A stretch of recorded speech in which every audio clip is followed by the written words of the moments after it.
안녕하세요. 문학을 가르치는 서미선입니다. 오늘은 달밤 전편 읽기 바로 시작하겠습니다. 화면 오른쪽에 있는 그림은 교과서에서 가져왔습니다. 꼼꼼하게 읽었는지 질문 2개 나갑니다. 첫 번째, 그림에서 두 사람은 누구? 특히 전시에 나와 있는 사람의 이름은 뭐라고 있나요? 그 뒤에 보름달이 환하게 떠 있습니다. 와쌤, 선생님, 우리들 너무 무시하신다는 소리가 들립니다. 여러분 꼼꼼히 읽어왔는지 저장 찍으며 확인했습니다. 일단 오늘의 목표는 교과서에서는 앞부분이 줄거리 처리되어 있고요. 워크북에 있는 거 달밤 전체 읽기입니다. 지난 시간에 배운 문학의 정의, 문학은 가치 있는 내용을 형상화한 언어예술이다를 바탕으로 문학성이 풍부한 노랫말을 추천하라고 했는데 선곡들이 주옥 같았어요. 형상화, 문학성이 풍부한 노랫말, 그렇죠. 각 반에서 추천하는 노래 한 곡씩만 들었습니다. 두 번째 질문, 문학을 어떻게 읽을 것인가? 우리가 작품이 제일 중요하다. 작품, 그러나 작가, 독자, 세계, 상호 텍스트, 이것도 염두에 두고 읽으면 훨씬 깊이 있는 감상이 된다. 기억나죠? 자, 달밤은 현대소설입니다. 특히 소설은 어떻게 읽을까요? 장편이나 단편, 소설도 좋고 수능에 나오는 문학 문제는 어떻게 풀까요? 일단 첫 번째, 소설은 스토리, 이야기니까 통으로 술술 읽으며 내용을 파악하며 읽습니다. 이때 중요한 것은 제목입니다.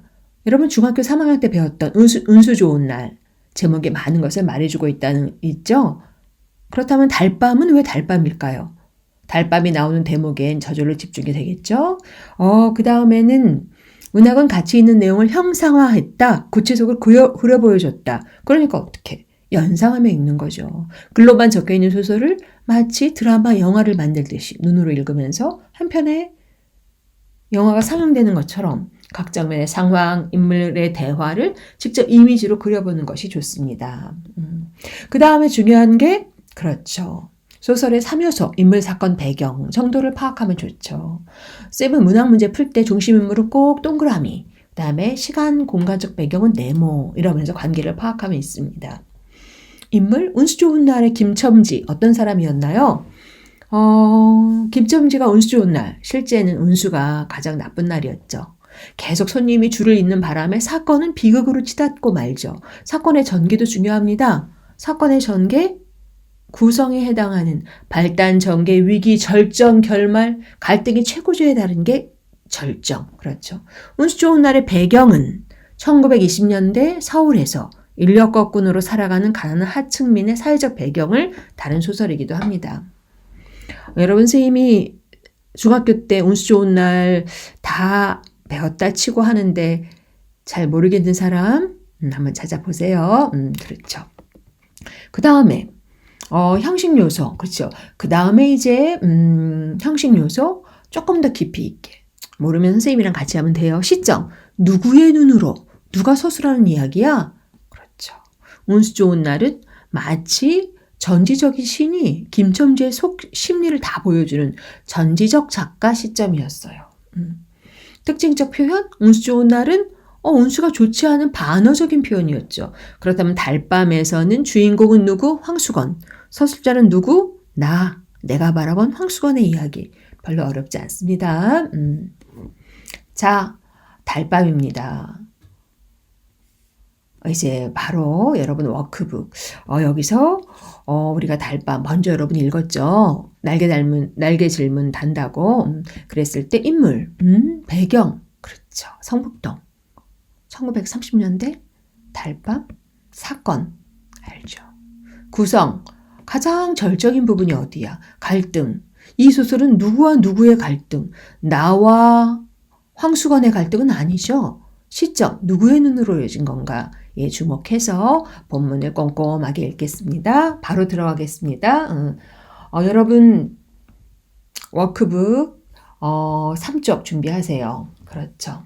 앞부분입니다. 선생님 하늘색으로 표시한 거 공간적 배경, 그다음 시간적 배경에 선생님 네모를 주신다고 했는데 성북동으로 이사 나와서 한 일주일 되었던 그날 밤 나는 어디로 이사를 갔습니까? 성북동이죠.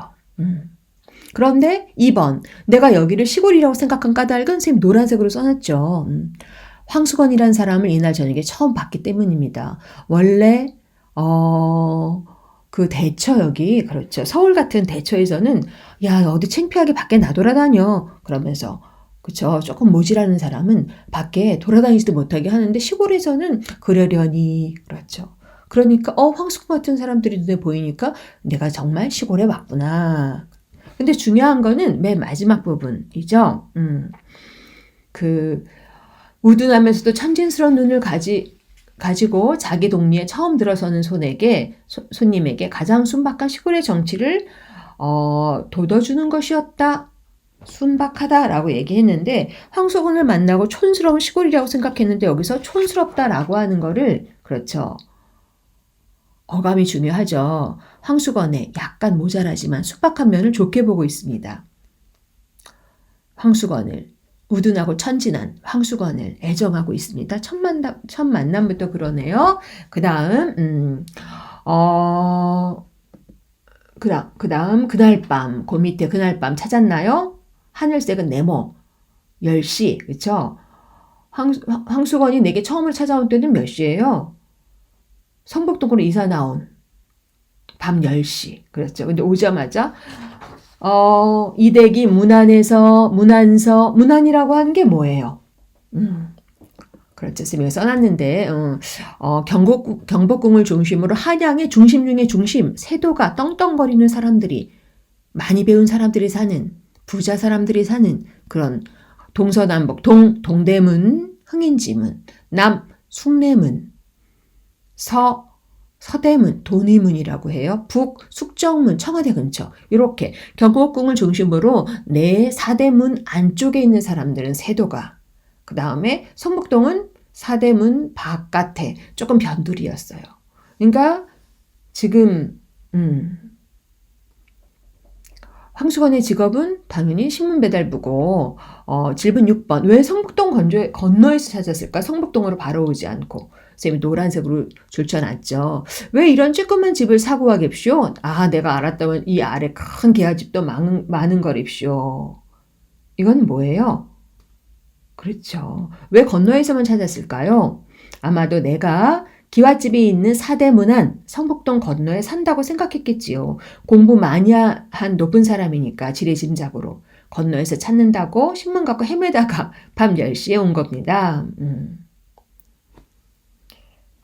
어이없어. 그렇죠. 선생님 써놨죠. 그래. 그런데 그렇게 말하는 사람을 보니까 뭐예요? 빡빡 깎끝 넘어갔습니다. 머리로 돼 보통 크다는 정도 이상으로 꼴이 크다. 그런데 옆으로 보니까 짱구대가리다. 아주 겉모습을 그렇죠. 그렇게 말하는 황수건의 겉모습을 그림처럼 묘사해주고 있어요. 약간 우둔함, 약간 이렇게 우둔함을 두드러지게 표현한 거죠. 집 찾느냐고 고생했어. 그러니까 뭐요? 제가 할 일인데쇼. 얘기하죠. 그러면서 다짜고짜 뭐라고 얘기를 해요? 신문 보는 집엔요 개를 두지 말아야 합니다. 다짜고짜 개를 기르지 말라고? 그렇죠. 그러니까 그 아래, 그렇죠. 그 아래 하기 전에 선생님이 여기 나도 깎듯이 내 성명을 대었다. 밑줄은 안 쳤지만 겸손한 사람이죠. 이런 사람이니까 황수건도 순박하게 마음을 열어놓고 지멋대로 앞뒤 안 가리고 막 말을 한 거죠. 개를 기르지 마십시오. 다짜고짜? 이거 재미있는 말이다. 왜 재미있는 말이라고? 신문 보는 집에 개를 두지 말아야 된다는 건 논리가 뭐예요? 논리 없죠? 그냥 자기 입장에서만. 그렇죠. 자기 입장에서만 말하는 게 똑똑하진 않지만 나는 그런 황수건을 재미있는 말이다. 그렇죠. 우호적으로 바라보고 있습니다.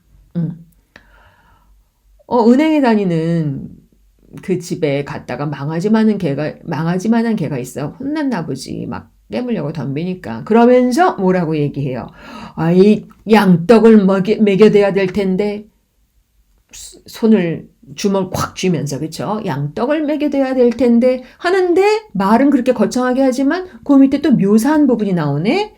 항상 질문 옆에 주먹을 부르대는데 보니 손과 팔목은 머리에 비기어 반비례로 잡고 가느다랐다. 아이고 역시 겉모습, 외양의 특징이 나오는데 초라하다. 초라한 모습을 강조해주고 있어요. 말은 그렇게 하지만 참 초라한 사람이다. 그렇죠. 그렇게 첫 번째 만남이 그렇죠? 있었어요. 그리고 그 다음 그 옆에 굵게 표시한 이튿날 저녁 네모. 언제 신문을 배달하러 왔나요? 또 9시가 넘어서야. 그래서 오늘은 왜 늦었냐? 라고 하니까 자연스럽죠 하면서 어물어물 딴 얘기를 해요. 근데 이 딴 얘기가 선생님 네모로 노란 네모로 크게 쳤죠.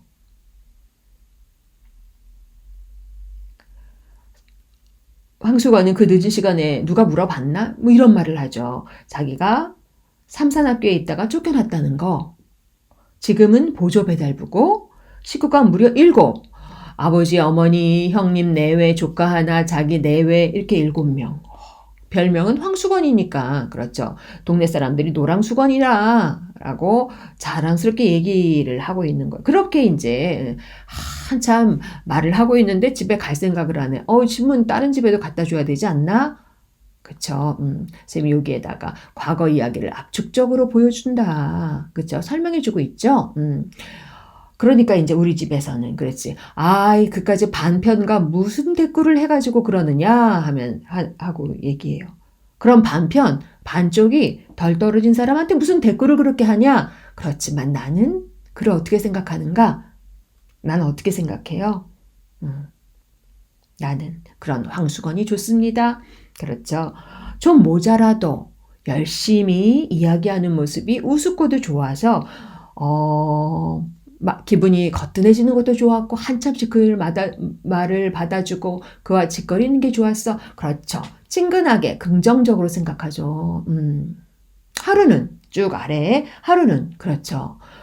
이런저런 얘기를 하다가 평생 소원이 뭐냐라고 하는 이제 그 주제를 갖고 얘기하는데 뭐라고 얘기하냐면은 평생 소원은 자기도 원배달이 한번 되었으면 좋겠다. 평생 소원인데 원배달 정직원 알바나 이런 거 아니고 그렇죠? 정직원 너무 꿈이 소박한 소망 순수한 거죠. 나 정직원 원배달이 되는 게 꿈이다라고 얘기하고 있어요. 그러는 그 황수건을 나는 애틋한 마음으로 응원하고 있죠. 그래서 꿈이 좀 커야 되지 않냐라고 했더니 그러긴 그렇네요. 하지만 나는 원배달이 좋다라고 하죠. 그러다가 그렇죠. 하루는 그 다음에 갑자기 누가 후다닥 오는데 수건이가 와서 뭐라고 얘기를 해요? 황수건이 가져온 소식은 바로 옆에 있죠. 저도 내일부터 원배달이 올시다. 그렇죠. 반갑게도 내일부터 원배달이 될 거라는 소식입니다. 그 소식을 듣고 나는 어떤 마음이 들었어요? 마음속으로 진실로 즐거웠다. 찾았습니까, 여러분? 그렇죠. 좋은 친구가 큰 출세나 하는 것처럼 마음속으로 진실로 즐거웠다. 즐거운 마음으로 잘 되기를 바라죠. 주인공에 대한 서술자의 태도, 우호적이다. 친근하게 바라보고 있다. 잘 되기를 바란다. 뭐 이런 거죠. 응원하고 있다. 이런 거죠. 그런데 다시 이튿날 네모. 그렇죠. 안 왔어. 사흘째 되던 날 네모. 사흘째 되던 날 그렇죠. 누가 온 거예요? 나는 방에서 뛰어나갔다.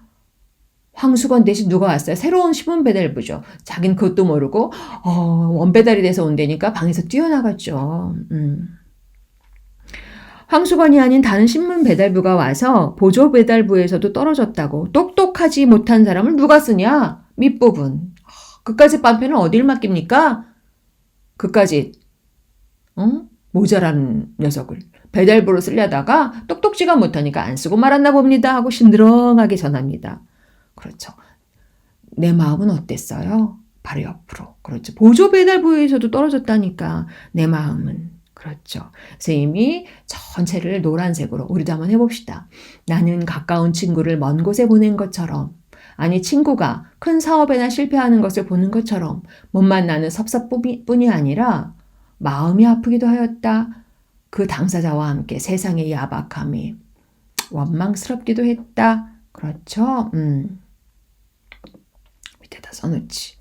이건 뭐야? 황수건과 같은 사람, 약간 우둔한 사람, 그쵸? 약간 모자라는 사람은 살아가기 힘든 현실을 얘기해 주기도 하고요. 그 다음에 그거를 나는 따뜻하게 애정 어린 시선으로 보고 있습니다. 똑똑하지 못한 사람은 쓰지 않는 세상. 이 작품은 조금은 어리숙하고 사회에 적응하지 못하는 황수건을 통해서 변화하는 세상에 적응하지 못하는 인물이 그 사회에서 어떻게 소외되어 가는지 보여주고 있습니다. 읽으면서 쌤도 황수건의 인생이 마음에 걸렸어요.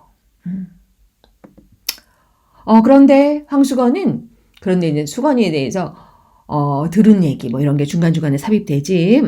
그런데 성북동에서 오래 산 사람이면 황수건 하면 먼저 웃기부터 해. 그렇죠. 우습게 보는 거죠. 하하, 그 녀석 웃긴 녀석. 그러면서 수건이에 관한 들은 우스운 에피소드 1화도 있습니다. 언제?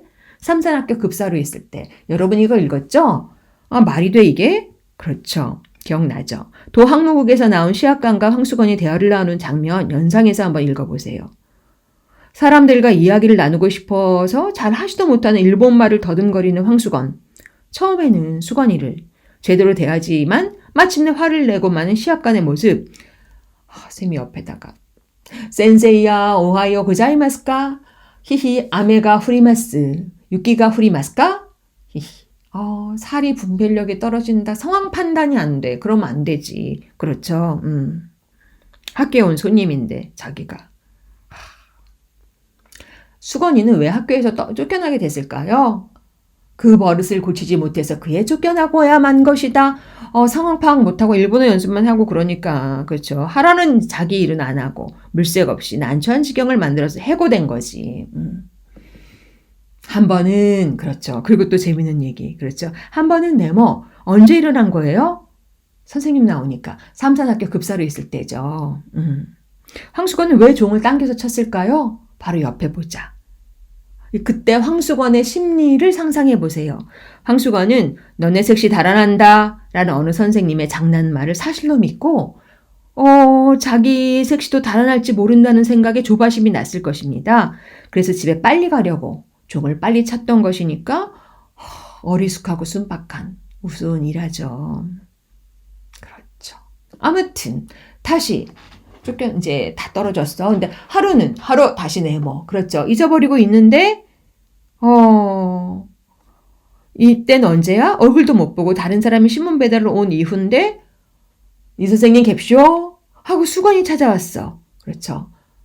내 마음 반가웠다. 그렇죠. 그러면서 다짜고짜 와서 하는 말이 뭐예요? 선생님이 노란색으로 미리 써 줄쳐놨죠? 늦지도 않고쇼? 일찍이 꼭 제대로 꼭꼭 옵니까? 하루라도 걸리기만 해봐라. 신문사에 가서 대뜸 일러 바치지. 그렇죠.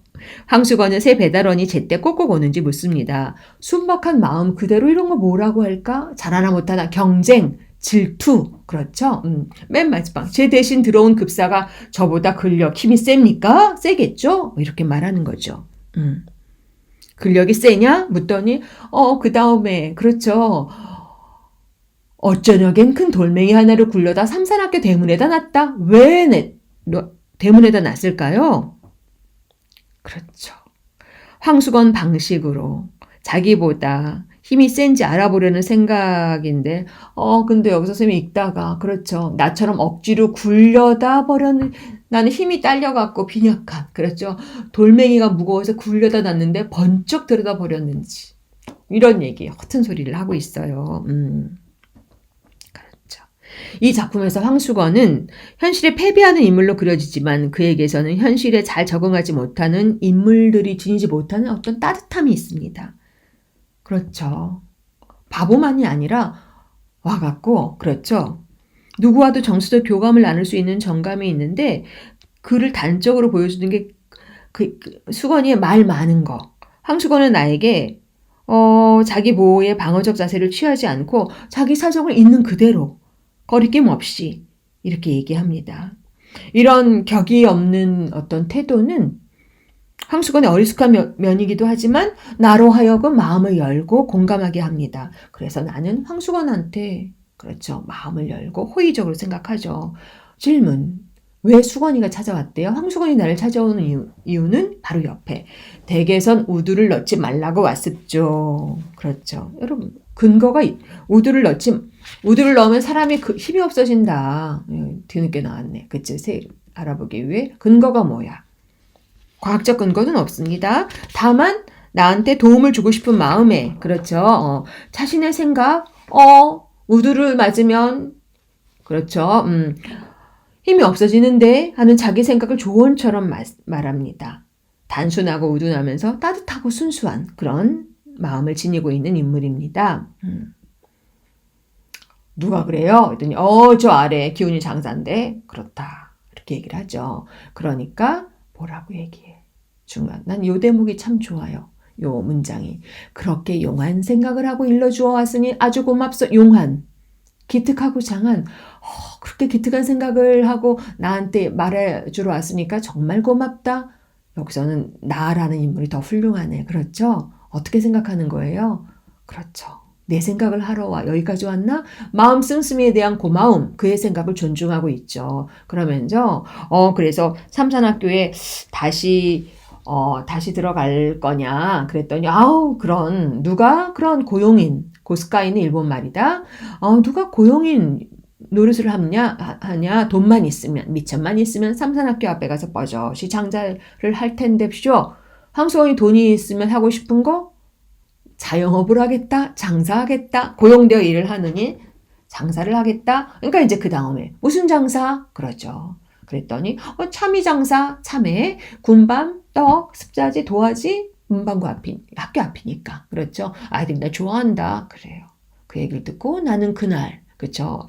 자기한테 그 우드 맞지 말라고 말하러 온 그날 그에게 돈 3원을 줬습니다. 여기서 3원은 1935년의 화폐 가치겠죠.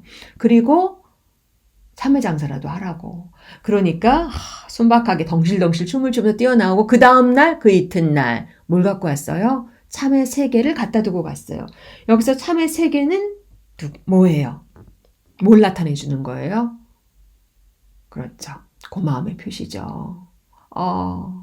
그런데 그렇죠. 그 이후 들리는 소문은 흉흉합니다. 그렇죠. 들으니서부터 크게 네모로 묶어 놓으세요. 이것도 요약적으로 제시해주고 있네. 그렇죠. 어떻게 됐어요? 미처 까먹었고 여름에 아내가 달아났대. 둘이 사이가 나쁜 게 아니라 동서가 못 견디게 굴어서 남편이 모자라는데 위에 손이 동서까지 뭐라고 하니까. 그렇죠. 갈구니까. 그렇죠. 달아났대. 사건의 요약적 제시, 그렇죠. 장면으로 보여주는 게 아니라 요약해서 얘기해주고 있어요. 남편은 똑똑하지 못해 더부살이 앓고 있는 동서는 못 견디게 굴어. 황수원도 참 안 됐습니다.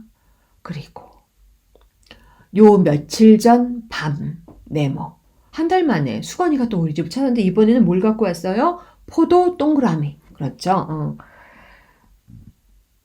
종이에 싸지도 않고 훔친 거죠. 이거 우리 읽었죠. 밤에 훔친 포도를 황수건이 나한테 줬다가 끌려나가는 일이 생기잖아요. 참외처럼 고마워서 포도도 그렇죠. 자신에게 은혜를 베풀어준 나에게 고마운 마음을 전하고 싶은 마음이 담겨 있습니다. 아니다. 포도값을 자기가 물어줬죠. 그리고 나는 포도를 왜 아껴 먹었을까요? 거기 나와 있죠. 황수건의 마음을 알기에 나는 포도를 아껴 먹으면서 황수건의 순박한 마음을 소중하게 간직합니다. 어디에 있어요? 바로 옆에 새 미리 줄쳐놨죠? 나는 그 5송이에 포도를 탁자 위에 얹어놓고 오래 바라보며 아껴 먹었다. 그의 은근한 순정의 열매를 먹듯 하나를 가지고도 오래 입안에 굴려보며 먹었다. 쌤은 이 장면이 참 좋습니다. 그리고 마지막 장면, 어제다 네모. 그렇죠. 사대문 안쪽에 갔다가 일 보고 들어갔다가 늦어서 나오는데 사대문 바깥이야. 불빛 없는 성북동 길에는 밝은 달빛이 깁을 깐 듯하였다. 깁을은 비단이야. 와, 뭐예요? 비단을 깔아놓은 듯 아주 멋진 몽환적인, 그치? 멋진 분위기야. 밤인데 달빛만 가득한 밤이야. 서정적 분위기라고 선생님이 썼어요. 뭔가 정서를 자아내는 그런 분위기예요. 그런데 그렇죠? 달밤에 우연히 마주친 황수건의 모습을 보면서 나는 마음이 이상합니다. 황수건이 뭐해요? 술이 취해서 휘적휘적 일본 노래를 부르는데 옆에 보니까 술은 눈물인가 한숨인가 약간 지금 수건이 마음을 생각해봐. 얼마나 속상하겠어. 그런데 술을 먹고 노래를 휘적 보는데 나는 나 보면 어떡하지 하고 나무 그늘에 몸을 감췄어요. 왜 감췄을까요? 그렇죠. 홈신 포도를 가져오고 도망가서 무안해할까 봐. 그렇죠? 생각해서 그렇지. 나무 그늘에 몸을 감추며 그를 바라보고 있습니다. 슬픈 장면인데 수건이는 어떻게 하고 있어요? 얼마나 속상했으면 답답한 심정을 대변하는 소재 담배를 뻑뻑 빨면서 술에 취해서 노래 부르면서 되게 슬픈 장면이죠. 슬픈 장면인데 마음이 묘하게 이상해요. 불행한 삶에 지친 황수건의 모습과 아름답게 밝게 빛나는 달밤의 모습이 서로 대비가 되면서 달밤이 너무해. 그렇죠. 슬픈데 묘하게 아름다운 여운을 줍니다. 이런 것을 애상적이고 서정적인 장면이라고 하겠습니다. 슬프고 가슴이 아픈데 정서가 듬뿍 담긴 서글픔을 드러내면서도 우울하거나 마냥 비극적이지 않은 분위기. 이게 이태준 작가의 소설가의 문장력입니다. 선생님 이 마지막 문장이 참 좋습니다. 달밤은 그에게도 유감한 듯하였다. 이렇게 슬픈 황수건한테 달밤이 너무해. 너무 아름다워. 뭐 이런 거겠죠. 가장 아름다운 문장이라고 선생님은 생각합니다. 각박한 세상에 적응하지 못하는 황수건의 아픔을 부각하면서도 황수건을 바라보는 나의 연민의 정서를 애상적이고 서정적으로 돋보이게 하는 역할이 달밤입니다. 써볼까요? 황수건의 아픔을 부각하고 황수건에 대한 나의 연민의 정서를 애상적이고 서정적으로 돋보이게 한다. 이 제목이 왜 달밤인지 여러분 아셨습니까? 자, 다 읽었습니다. 오늘은 우리 열심히 공부했네. 전편 읽기. 이 소설을 읽고 다음 시간에는 감상하고 학습활동 정리하고 이태준 작가에 대해서 알아보는 조금 더 한 걸음 나아간 수업을 하겠습니다. 여러분 오늘도 수고 많았습니다.